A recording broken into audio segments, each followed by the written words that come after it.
मतलब दुनिया में 40% 40% प्लस तेल और गैस की सप्लाई रुक जाती और बहुत बड़ी क्राइसिस होती। ये भी एक प्रेशर था ग्लोबल इकोनॉमी का ट्रम्प पर, जहाँ वो झुक गए। एक चीज़ मैं जानना चाह रहा था कि क्या ये जो आसिम मुनीर हैं, आसिम मुनीर जब तेहरान गए और ये फिर ये डील हो रही है अब, क्या आसिम मुनीर इम्पोर्टेंट हैं या आपको ये लगता है कि आसिम मुनीर बातचीत नहीं कर रहे थे, वो सिर्फ ट्रम्प का पैगाम लेके गए थे, ट्रम्प डायरेक्ट डील कर रहे थे, आसिम मुनीर सिर्फ एक मैसेंजर थे, एक इन्फॉर्मर की भूमिका में थे? कर रहे कंस्ट्रक्शन कंपनी उनकी थी और इसलिए वो धंधे को समझते हैं, नफ़ा नुकसान समझते हैं, उनको बहुत इसमें नुकसान दिख रहा था, इसलिए वो झुक गए, अल्टीमेटली समर्पण कर दिया उन्होंने इसलिए ईरान के आगे। अब वो असली दबाव क्या था, ये मैंने अमरीश मिश्रा साहब से पूछा, जो ईरान के भी एक्सपर्ट हैं, मिडिल ईस्ट के भी एक्सपर्ट हैं, खुलकर बातचीत करते हैं, अंदर की बातें बताते हैं, क्योंकि ईरान की जो आप कह सकते हैं मिलिट्री लीडरशिप है या फिर पॉलिटिकल लीडरशिप है, उसके वो टच में रहते हैं, कई बार ईरान गए। अमरीश साहब को सुना जाए, अंदर की बातों को और समझा जाए। अमरीश भाई, क्या ट्रम्प वाकई सरेंडर कर गए, मैदान छोड़ चुके हैं और इसलिए कह रहे हैं कि हमें ईरान की शर्तें कबूल हैं और हम जल्दी इस्लामाबाद जाके डील साइन कर देंगे और ये युद्ध रुक जाएगा? क्या ट्रम्प पूरी तरह से अब समर्पण कर चुके हैं? देखिए, ट्रम्प तो हार गए, ये बात तो सही है, जंग वो हार लीजिएगा दोस्तों, जब यूक्रेन के राष्ट्रपति वोलोदिमीर ज़ेलेंस्की अमेरिका गए थे, आपको याद है इस बातचीत में ज़ेलेंस्की से किस तरह से भिड़ गए थे डोनाल्ड ट्रंप? तू मैं शुरू हो गई थी। क्यों? क्योंकि दुनिया के सामने डोनाल्ड ट्रंप अपने आप को एक स्ट्रांगमैन के तौर पर, एक ताकतवर शख्सियत के तौर पर प्रोजेक्ट करना चाहते थे। अब कल्पना कीजिए, अगर डोनाल्ड ट्रंप पाकिस्तान चले जाते हैं, उनके सामने होंगे कौन? गालिबाफ और अब्बास अरागची। और अगर यही बदतमीजी वो उनके साथ करें, क्योंकि देखिए डोनाल्ड ट्रंप कोई भी बातचीत बंद कमरे में नहीं करेंगे, वो चाहेंगे कि इसका पूरा तमाशा दुनिया का सामने हो। अव्वल तो ईरान तैयार ही नहीं होगा, और अगर तैयार हो भी गया तो मैं दावे के साथ कह सकता हूं कि तमाशा होगा। क्योंकि आपको समझना पड़ेगा, इस पूरी बातचीत को लेकर ट्रंप बहुत ज्यादा गंभीर नहीं है। मैंने आपको इसी मंच पर बताया था कि अमेरिकी सेंट्रल कमांड ने कहा है कि मिल रहा है कि अमेरिका अभी सबमिशन जब करेगा या अपने आप को तस्लीम करेगा, तो नेचुरली वो कह के नहीं करेगा कि मैं तस्लीम कर रहा हूं, वो बातचीत के जरिए से ईरान की शर्तों को मान के।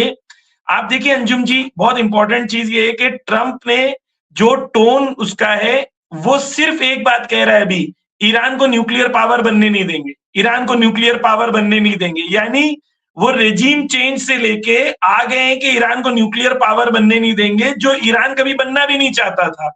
तो उसकी विक्ट्री डिक्लेयर करने का जो एक काम, एक पॉइंट जो बच जाता है, वो ये है कि हमने ईरान को कन्विंस किया है कि ईरान न्यूक्लियर बॉम्ब नहीं बनाएगा।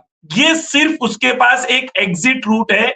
और आसिम मुनीर ईरान में जो है, वो अमेरिका की तरफ से कन्विंस करना चाह रहे हैं कि भाई कोई शर्तें ऐसी हो ताकि वो डोमेस्टिकली अपनी पब्लिक को है, सेंस में है, नहीं है, जख्मी है, ज्यादा जख्मी है, कोमा में है, फैसला वो ले रहे हैं या उनके बिहाफ में कौन ले रहा है, ये भी तो ड्यूटी लगाई गई होगी आसिम मुनीर के अमेरिका की तरफ से। देखिए, ईरान जो है उसके बारे में खुद ट्रम्प कहता है कि इन लोग फाइटर्स बहुत अच्छे हैं, लेकिन फाइटर से ज्यादा इन लोग डिप्लोमेट्स बहुत बड़े हैं। तो ईरान की डिप्लोमेसी कई हजार साल पुरानी है। ईरान की डिप्लोमेसी और ईरान के अंदर जो शऊर है ईरान के अंदर, वो बहुत बुलंद है। ये सब छोटे छोटे बच्चों के खेल से ईरान बहुत आगे है। तो रहबर मुअज्जम को जिनसे मिलना है वो खुद फैसला करते हैं, ना कि उन्हें कोई कहेगा तो वो मिलेंगे, किससे मिलना है और किससे नहीं मिलना है। जहां तक ये कि रहबर से मुलाकात, रहबर से जो लोग मिले हैं उन लोगों ने खुल के कहा है कि रहबर बिल्कुल होशो हवास में है, बिल्कुल परफेक्ट है, जिस्म उनका सालिम है, वो ईरान में मौजूद। जल्दी पूरी होनी चाहिए, क्योंकि ज्यादातर बिंदुओं पर हम नेगोशिएट कर चुके हैं, ये ट्रम्प कह रहे हैं। ट्रम्प का सारा जोर इसी पर है कि किसी तरह बातचीत फाइनल हो जाए। ट्रम्प ने अपने ट्वीट में यह भी कहा कि अमेरिका के B-2 बॉम्बर के हमले के बाद जो न्यूक्लियर डस्ट है ईरान उसे अमेरिका को सौंप देगा, इसके लिए राजी हो गया है। इसके बदले में अमेरिका ईरान को कोई पैसा नहीं देगा। खबर आई थी कि ईरान पैसे के बदले में दे सकता है। यह डील लेबनान से नहीं जुड़ी है, ट्रंप कहते हैं, लेकिन अमेरिका लेबनान और हिजबुल्लाह के मामलों पर अलग से डील करेगा। इस्राएल लेबनान पर कोई हमला नहीं करेगा, उसे ऐसा करने से अमेरिका ने प्रतिबंधित कर दिया है। इनफ इज इनफ, बहुत हो चुका। ट्रंप ने इस मौके पर नेटो को भी सुना दिया, कहा वे इस होर्मुज से दूर ही रहें, उनकी कोई जरूरत नहीं। अगर जनरल मुनीर लेबनान और इस्राइल के बीच बातचीत में भूमिका निभा सकते हैं तो क्या यह माना जा सकता है कि ईरान में 3 दिनों तक रुककर उन्होंने परमाणु कार्यक्रमों को लेकर उसे राजी कर लिया होगा। So very important is that Iran does not have a nuclear weapon, and they've agreed to that. Iran's agreed to that, and they've agreed to it very powerfully. They've agreed to give us back the nuclear dust that's way underground because of the attack we made with the B-2 bomber. So we have a lot of agreement with Iran, and I think something's going to happen very positive.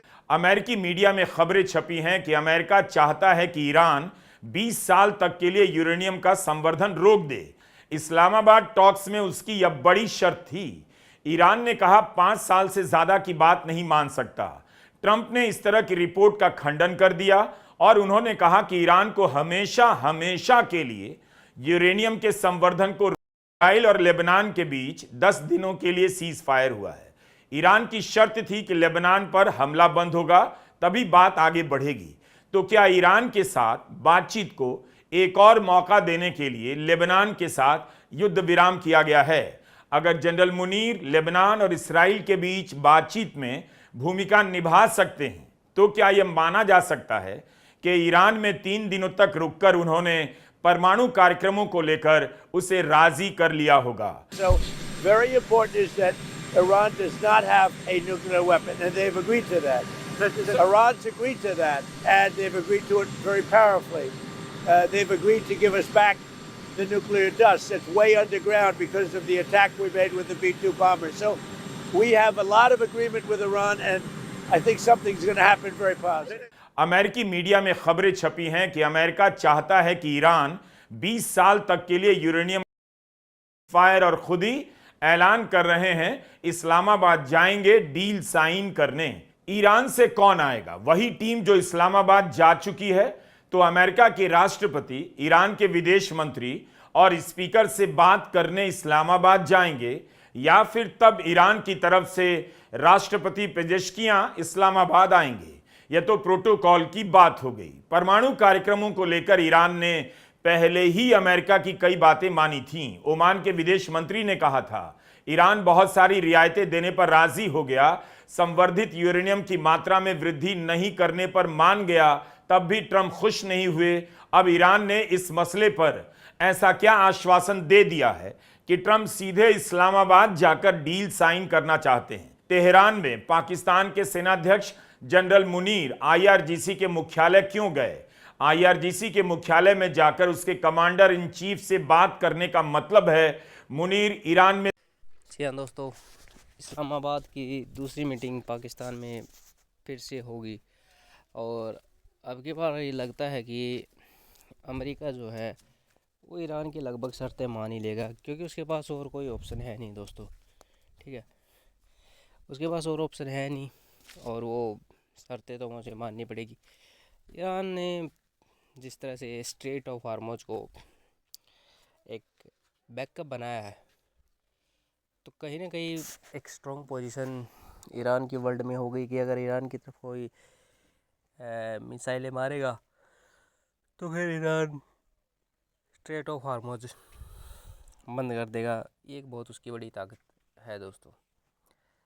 ठीक है, और अभी खोल दिया उन्होंने तो Iran ने straight of हार्मोज, और बहुत सा तेल जो 100 रुपये प्रति डॉलर बिक रहा है तो वो 80 रुपये प्रति बैरल हो गया है। तो कहीं ना कहीं एक बहुत बड़ी खबर है दोस्तों, ये आपको मैं बता दूं, और सबके लिए अच्छी बात है। और जितने भी लोग हैं वो चैनल को सब्सक्राइब कर लो ताकि हर वीडियो का नोटिफिकेशन आपको मिलता रहे दोस्तों। अब लेबनान में भी शांति समझौता हो गया है। लेबनान में इजराइल के साथ उन्होंने शांति समझौता कर लिया है, बट इसके बदले पाकिस्तान को भी बिलियंस डॉलर की एड जो है IMF से मिल चुकी है दोस्तों, ठीक है। और IMF तुम्हें पता है अमेरिका कंट्रोल करता है, तो अमेरिका के कहने पर पाकिस्तान को एड दे दी गई है, ठीक है।